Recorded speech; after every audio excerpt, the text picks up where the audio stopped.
Hey guys, what's up? Jared here, Dex and Dice, Ramblings of an LGS owner, and today I would like to talk about allocations. And the reason why I bring up allocations, let me see if I can. Boom, sorry, it was a little. Anyways, reason why I bring up allocations is because you got a lot of people whining, bitching, and complaining about their allocations of Final Fantasy, Pokemon. And I mean, like, rightfully so, guys. Like, those are going to be the money makers for right now.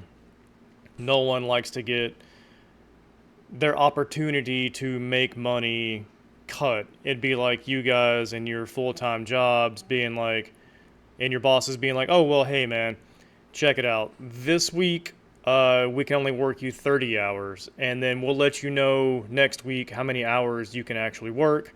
May or may not be a full 40, may or may not be 30, you might get over 40. We don't really know, like we'll let you know how much money you're going to be able to make on a weekly basis.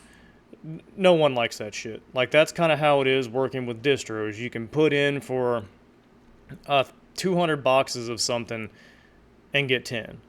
Like, that's just how it goes.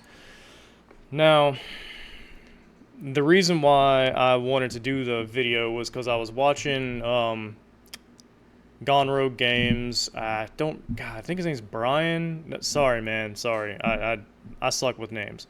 Um, but he was talking about his allocations with Final Fantasy and how they got cut and all that good stuff. And he has a theory on that. And my main theory, as I mull it over in my head more and more, and I keep hearing people talking about and seeing people, like, talking about their Patreons and stuff, like myself included. I have a Patreon. If you want to support me, sign up. Link would be in the comments below. Um, but mine is super small, and I have one or two people on the you can buy stuff directly from me and I'll ship it out to you tier. So, like, I'm not really in the mix for what I'm talking about here, but just hear me out. Um, I believe that, yes, there's been an influx in, like, ripper shippers, whatnots, all that good shit. People trying to flip stuff just because TCGs are hot once again. People are trying to get in, make their money, get that bag. I get it.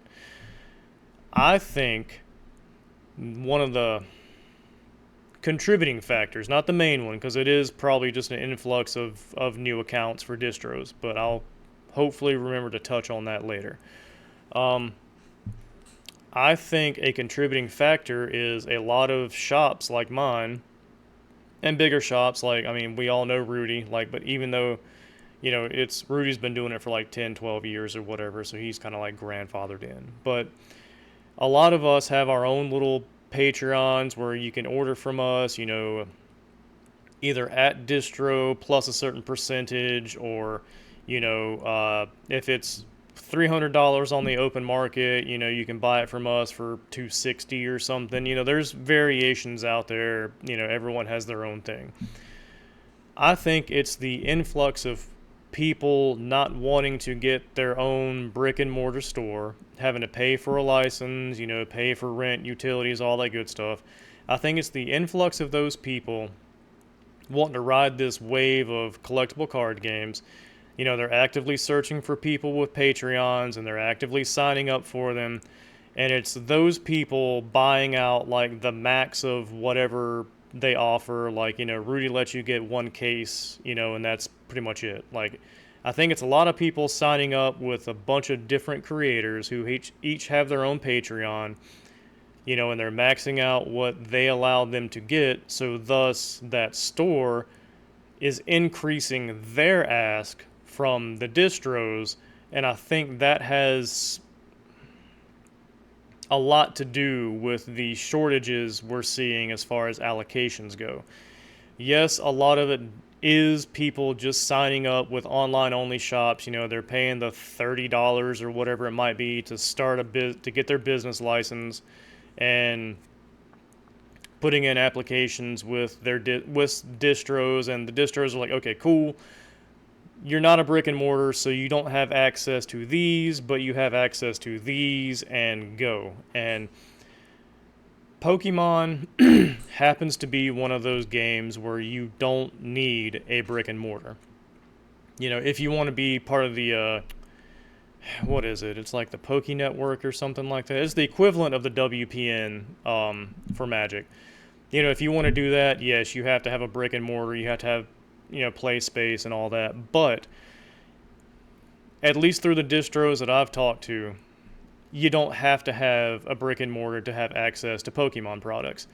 Yes, supposedly brick and mortar are in line as when allocations come up versus online only sellers, but we all know that there are exceptions to that rule just merely because of the volume some of these people churn out. On a business sense, it would be dumb for those distros to ignore, we'll say, Poke NE's order.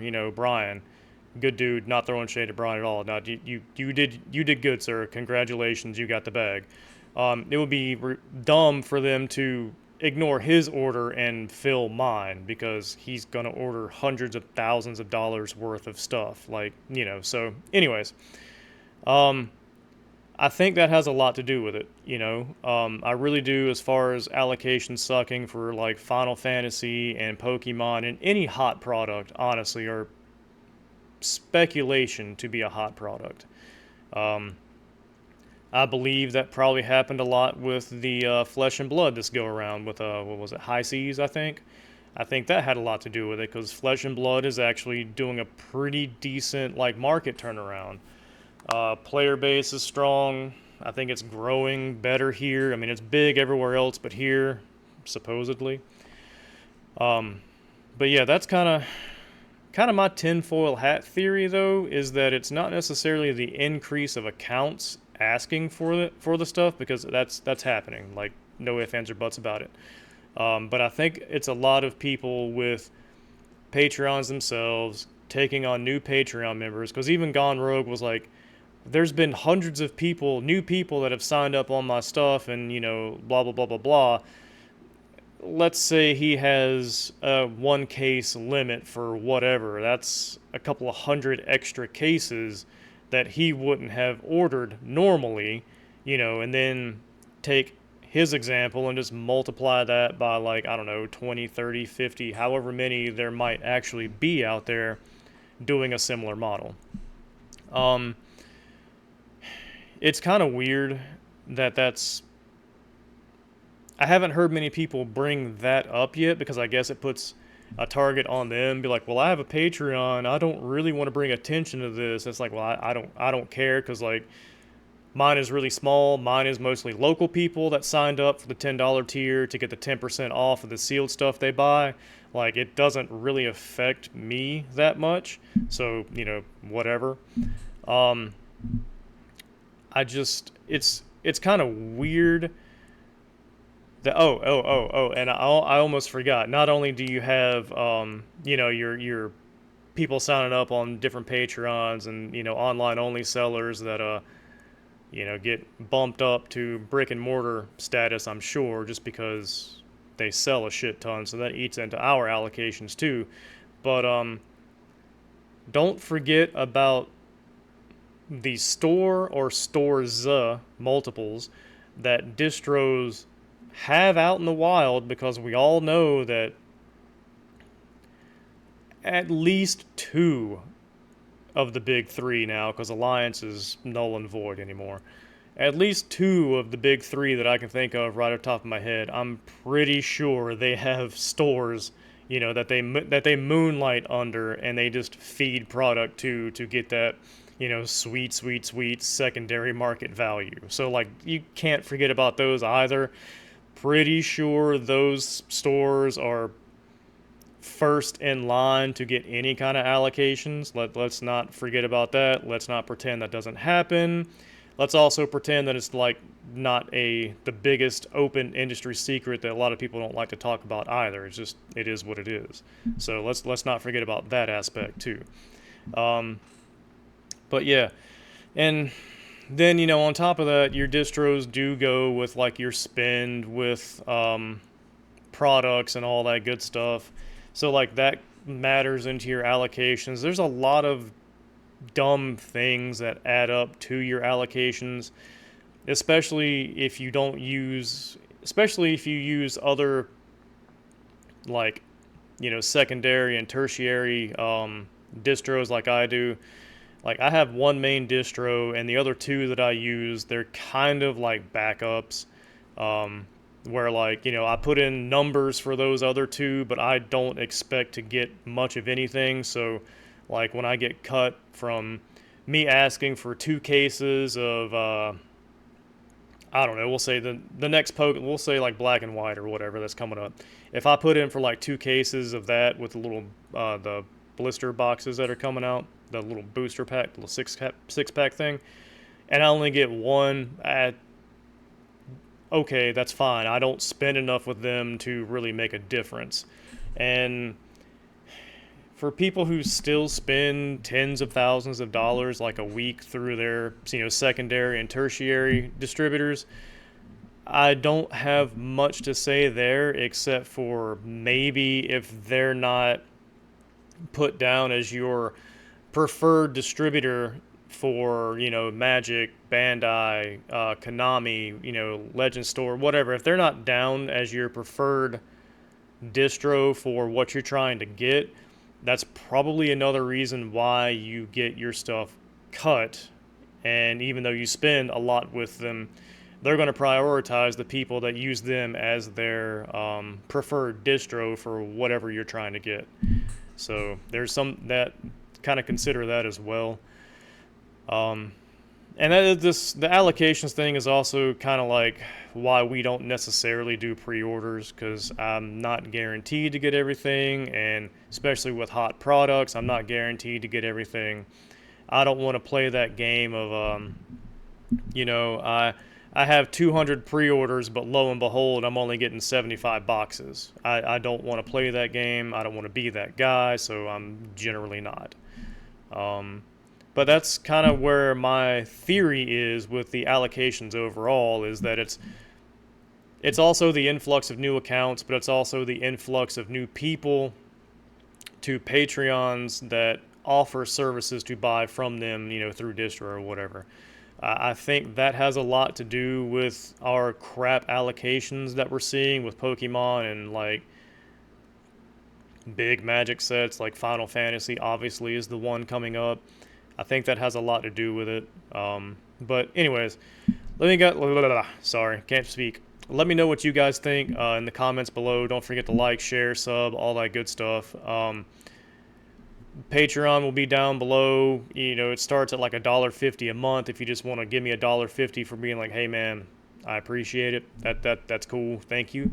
And yeah, I guess that's about all I got. I'll let you guys go on this. Well, at least here, it's a dreary, rainy Sunday. And yeah. Oh no, not gonna let you go because I forgot one or two things. Sorry. It's squirrel brain. Um, Thing one, the tape video. Yeah, that's pretty good. Pretty good. There's a part two if you didn't see a part two, but there's a part two to it as well. Um, if you haven't seen that video, go check it out. It may piss you off. It may not piss you off, but I can honestly say that the people that were pissed off, you're probably the ones pulling the tape damaged my card little scam, if you will. Because, yes, if you use Scotch tape, sure, that will definitely ruin a card. Hands down, Scotch tape will definitely ruin a card. If it's painter's tape, not so much, man. Not so much. Plus, like I said, we sell everything at Lightly Played. So there's a good chance that it's actually a lightly played card, and if you did pull the tape off for some strange reason, if the tape was touching it, which it shouldn't because we have switched our shipping methods by listening through feedback to where we put everything in a sleeve, then inside the 9 pocket, and then the tape over it. So there is absolutely positively no way now from 4 weeks back going forward, that there's tape on your fucking card. There's just not. But back then, if you pulled it off, there's a good chance that that ding or whatever was probably just on the card anyways because you ordered a lightly played card. Just saying. Um, but yeah, go check out those videos. They're kind of cool. It was a nice little experiment to do. Second thing is went and had the cardiologist thing. Apparently everything looks good, okay-ish. They're sending me for a stress test on Tuesday because she was like, everything looks good, but we don't really know how it operates under stress, so let's figure that out. And I was like, let's do it. So I get to go do that on Tuesday. The thing that sucks about that is I can't have any caffeine 24 hours prior to, so that means tomorrow I can't wake up, I can't drink my coffee. I get to just kind of blah through the day with no caffeine, so I'm expecting to be a little irritable and to have that famous caffeine withdrawal headache. So that's gonna be fun. But yeah, that's it. That's really about all I got. Just wanted to give you guys updates on that one. Past that, I'll let you guys go. And like I like to say, life is not a dick. You don't have to take it so hard. And you're a trash can, not a trash can't. Keep that in mind. You guys have a good one. I'll talk to you whenever I do another one.